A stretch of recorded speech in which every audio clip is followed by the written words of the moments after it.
August 17th, 1941.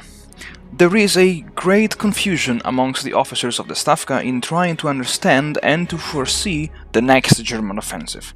Because while this week the Germans carry on their unstoppable advance towards Leningrad, they also proceed with a crawl northeast of Smolensk. That, however, they are getting ready for their next big push is evident by the lack of most of their panzer and motorized divisions from the main front line. Where and when this attack will take place, nobody knows. However, everyone is aware of Stalin's order: Leningrad must be defended at all costs.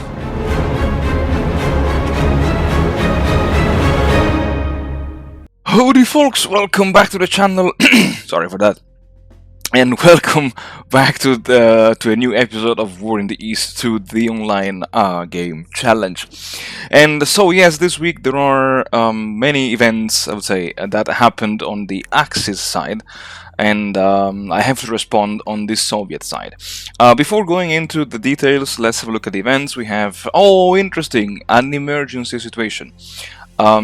Basically, these events is triggered when the enemy takes control of Solsy, Shimsk, Novgorod, and Luga, and this event provides me with these fortified fortified MG artillery battalions. Now, this one was supposed to spawn over here. But apparently, because the enemy already controls this hex, these units only spawn when you have a friendly controlled hex around. So yeah, anyway, yeah, this is just some historical units that were supposed to arrive in December, but this event, with this event, they arrived a bit earlier because it's an emergency situation, basically. And okay, the Axis has excess garrison troops in Western Europe, and of course the Soviet partisans. And besides that, I would say the situation is critical in the area of Leningrad, and I know that if my opponent, of course, if he takes Chudovo and Schlüsselburg, he will fire the Operation Typhoon event before, and this event can be triggered before 10:14. So I need to give the Leningrad front some priority, because I see he has been pushing along the his right flank, or my left wing, and across his left flank, or my right wing of the defensive perimeter. And yeah, and without any doubt, the 8th Army was just defeated and routed. He also attacked me in the sector here of the 11th Army, I think it is, or the 48th, yeah, 48th, or no, 11th Army, no, 27th Army, 27th Army, 11th Army, and here in the 22nd Army, and also here he took Yartsevo, and he was kind of, I would say, correcting the line, strengthening the line here, most likely in preparation of Operation Typhoon. I see that here he has the 29th Motorized Infantry Division, and interestingly, like what was really shocking for me to see was and is that the fact that he regimented basically every infantry division. So what I think he is doing is just to I would call it the economy of forces. Like, he is holding the line with as little troops as possible, and he's regrouping I would say the best forces that he has behind the first line here, because it's really scary. Besides maybe here that I see the 162nd, the 256th, the 87th, 129th, and the 252nd, and also here the 134th Infantry Division. Here we have the 110th Infantry Division. So it could be that here we have the 4th Army, here the 9th Army, but I assume that he reassigned the 29th to the 3rd Panzer Army, so the 3rd Panzer Army could be here in the area of Smolensk. But look at this. Here it's just regiments. I see that he pulled out the 15th Infantry Division. Most likely this unit is in reserve, so I will not attack any of these units here because it makes no sense. And I see here the Grossdeutschland Regiment. Now what I also see is that here, like, this hex is under his control, but not this one, not this one, not this one, and not any of these. So I'm wondering if he's, let's say, gambling by concentrating his forces into specific areas of the front and sacrificing this flank, or maybe even this flank here. Like here I cannot do anything because I see that he has some units here, and I think he's exploiting the zone of control to prevent me from pushing here and maybe reaching, I don't know, Vitebsk, Rudnya, or maybe even Smolensk from behind. But here in the south, I am like intrigued. But I will, you will see it at the end of the episode what I will try to do. Besides that, yeah, let's have a look at the losses. Yeah. Oh, sorry. At the ground, at the turn summary. Yeah, over 300,000 losses, so we are back at the early days losses, and a minus 145, minus 146,000 men on the map, minus 2,600 guns, 277 AFVs and 200 planes, and I got some reinforcements in the TBs, but nothing that matches these on the map. And yeah, okay, 57,000 tons of equipment and 251,000 men as replacement received. Besides that, losses, yeah, last turn the Axis lost 25,000 men, and they're almost at 200,000, while I am at 2 million already, so almost 10 to 1 losses ratio. And if you have a look on the situation on the map, is yeah, as always, I am a bit declining, and he as well, but overall he still has the upper hand in terms of manpower. And the order of battle, I have, let's say, almost 100,000 men less than him, but I do have many more men in reserve. Yeah, so besides that, let's say the strategy here would be to exploit the defense in depth around Leningrad. I will railroad as many infantry units as I possibly can. I received some of them over here, and priority number 1 goes to the Leningrad front, as well as to try to establish a defensive line in here. I want to delay for as long as possible the capture of Chudovo and Schlisselburg. I might not do it before turn 14, but at least I want to delay this, yeah, as I said, for as long as possible. And I also need to take care of these units, which will be disbanded. No, so this one will be pulled back to the northern front, but like, I think this one will be disbanded. Yes, this one will be disbanded. This one will be disbanded, and also up here I have some units which will be disbanded, like the 223rd, for instance. So I do have some rifle units in the reserve tier box, and in the next episode, yeah, most likely I will pull them from the reserve to the map. And this is basically the strategy, the grand strategy of this turn.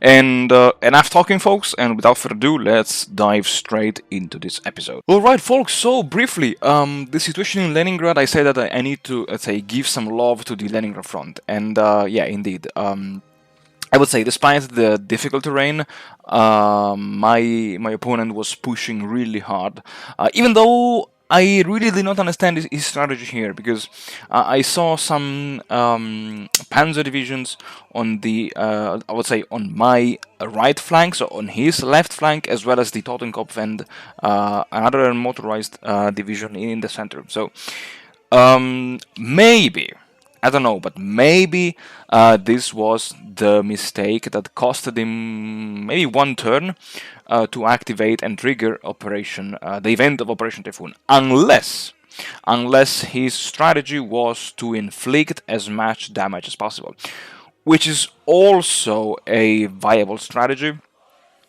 because especially in this case when I have many routed divisions, the goal here is to basically to save those men, to pull them back in the second line or even third line of defense, and bring forward the fresh reserves, which in turn many of these units were about to get disbanded or moved to the northwestern to the northern front, which kind of, let's say, put some pressure on me on micromanaging the reinforcements towards the Leningrad front. Regarding the, I would say, the northwestern and the western fronts, yeah, my idea was to at the beginning to launch a raid.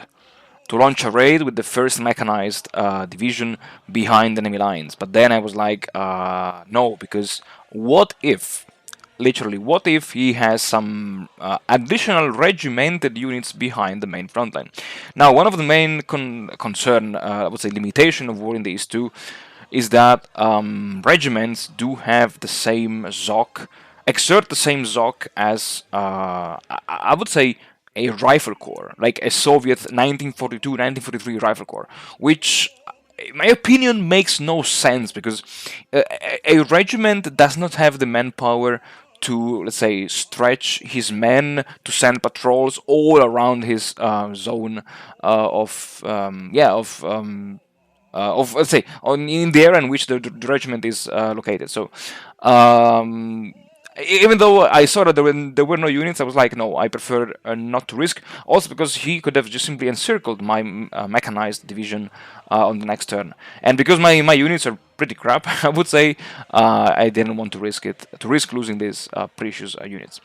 And so yeah, after having sent reinforcement to Leningrad, I focused my attention on the other fronts.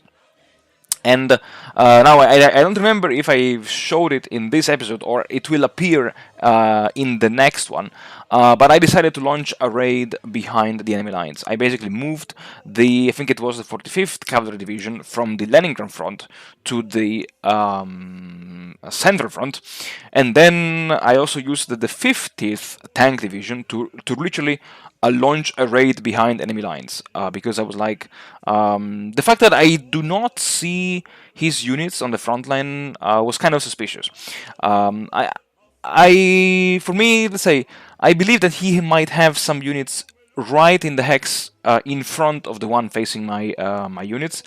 Because, of course, when you have assault armies, the best way to stockpile CPPs is to keep your units away from any enemy-controlled hex. And of course within command range. And so yeah, as I said, I don't remember if it will appear at the end of this episode or at the beginning of the next one, but maybe it's in the next one, because you see here I sent southwards the 45th Cavalry Division, so maybe it will be in the next one.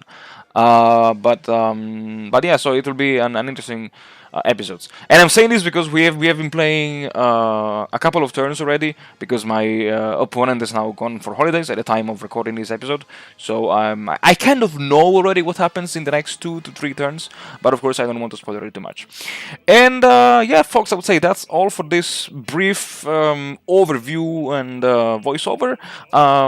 As always, thank you very much for watching, but don't leave the channel, because there is still one episode in which, as always, we have a look at what happens in the sector south of the Pripyat marshes.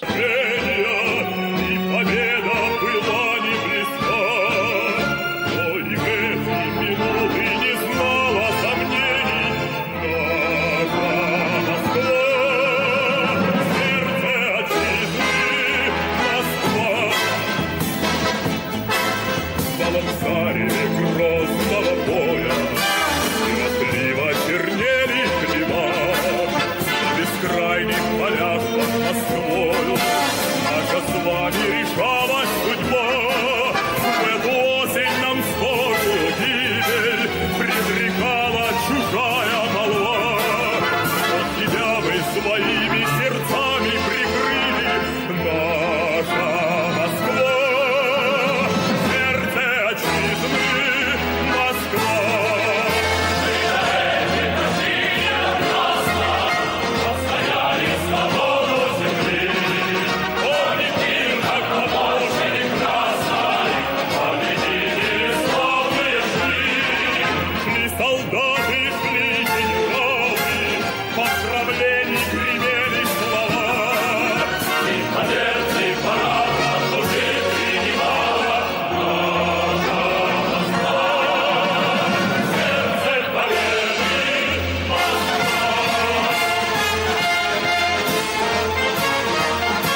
товарищи, в бой, нас ведет за собой знамя правой священной войны. За отчизну свою на удар мы в бою отвечаем ударом стальным. Наш закон прост и прям, смерть врагам, смерть врагам. Путь один лишь вперед, знает вольный народ, смерть врагам.